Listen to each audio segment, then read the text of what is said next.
Hey guys, I'm Unnati, the founder of CodXCrypt, and today I wish you a very happy International Women's Day. May God bless you and you achieve many heights.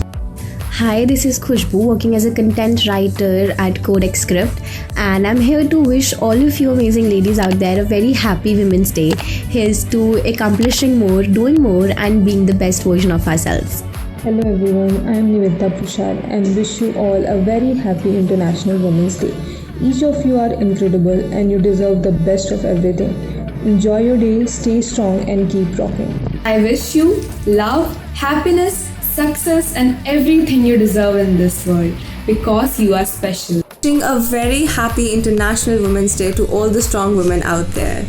God created someone who is wise and bound, one who makes sacrifices, one who never gives up and encourages everyone. Don't just celebrate it today, but recognize her equality and humanity every day. Change starts small, change starts at home. Nothing in life is to be feared, it's only to be understood. Now is the time to understand more so that we may fear less. By Marie Curie. A very happy International Women's Day to all the fabulous women from my side.